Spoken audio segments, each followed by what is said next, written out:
Kaming su la rin feli niya fanumal ni in kanu le pa te hi kanu nan poi mo ema leiro nun tem sau ve in kanun lim takin ka mang chawa kaushana po ka the ang chin chin kain mang chau ve thin mi che du thu sam mangai na katonga ani chu ka ta na mi poi mo takania kan limin nun po nuam kan ti ema min mangai tu kanu le pa le kan e zo ti hi pathianin kanun ti lim tu ra min pek ani ringin lim takin kanun ka manga chutia lim taka kanun ka man lai chuan hei hi kanuna thil thleng chu ni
Bây giờ tante inu hi ge ni ei mati ge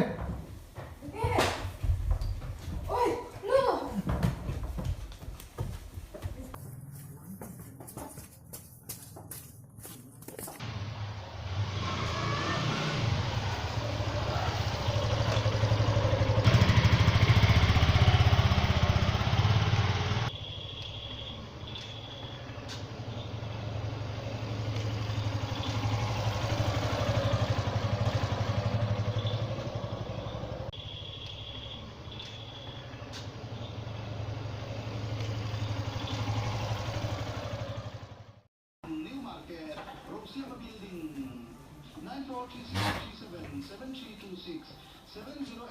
Chị lên luôn rồi.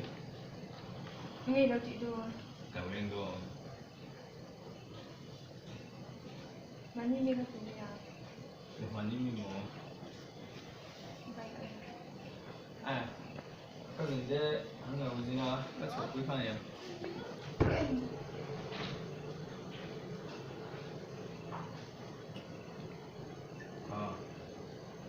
Miền đồn.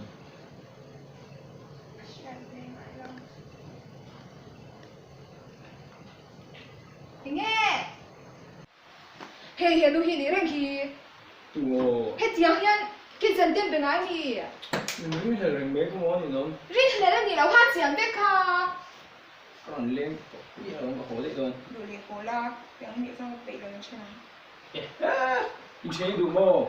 Anh chơi hả lắm.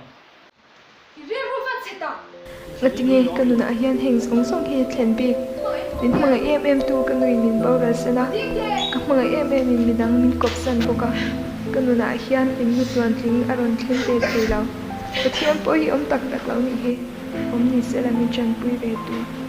Ka thei to pin kau shan ka bela. Ka chong chai boka. Ma se min san dan hi. He ti zong hi ni si. Nun po hian om sia nei lo ni hi.